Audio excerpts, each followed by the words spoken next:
Samantala, siksik ang mga naging aktibidad ni Pangulong Ferdinand R. Marcos Jr. matapos nga pong pangunahan ang sunod-sunod na rollout ng ayuda, pagbubukas ng mga proyekto at diplomatic engagement ng bansa.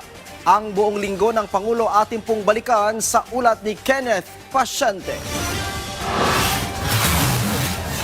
Isa sa naging highlight ng linggo ni Pangulong Ferdinand R. Marcos Jr. ang pag-iikot sa Muntinlupa City, Las Piñas, Parañaque at Pasay para personal na ilunsad ang programang Bawat Bayan Makikinabang.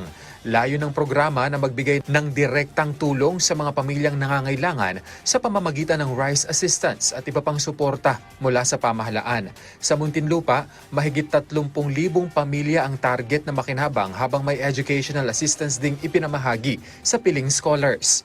Sa Pasay City naman, sinabi ng Pangulo na ang mga programa ng gobyerno ay nakasentro sa public service at hindi sa politika. Formal ding pinasinayaan ni Pangulong Marcos Jr. ang bagong bahagi ng Cavite-Laguna Expressway o CALAX sa General Trias, Cavite. At para agad na maramdaman ng mga motorista ang benepisyo ng proyekto, libre munang daraan sa bagong bukas na segment sa loob ng isang buwan. Inanunsyo rin ng Pangulo ang nakatakdang groundbreaking ngayong buwan ng bagong sangay ng Philippine General Hospital sa Carmona, Cavite na inaasahang magpapalawak ng akses sa serbisyong medikal sa lalawigan at mga karatig lugar. Pinangunahan din niya ang situation briefing kaugnay ng aktibidad ng Bulkang Mayon at iniutos ang agarang aksyon para sa mga apektadong residente. Sa usaping ekonomiya, ipinag-utos niya sa Department of Agriculture na paigtingin ang hakbang para mapababa ang presyo ng bigas at mapigilan ang hoarding at profiteering.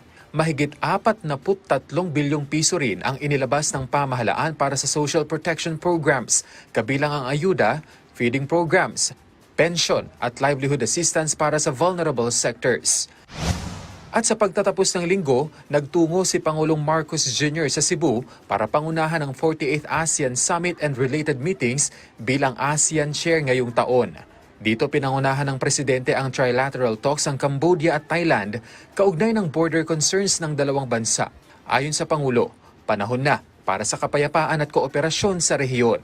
Muli ring pinagtibay ng Pangulo ang lumalakas na ugnayan ng Pilipinas at Lao People's Democratic Republic sa pakikipagpulong niya kay Prime Minister Sonexay Sifandon.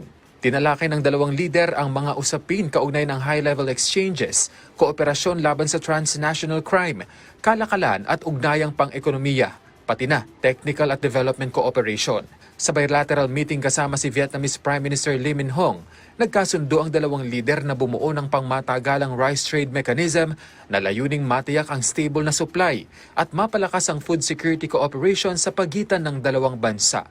Natalakay din ang pagpapalawig sa kooperasyon ng Pilipinas at Vietnam sa pagtugon sa transnational crimes, partikular ang scam hubs at human trafficking.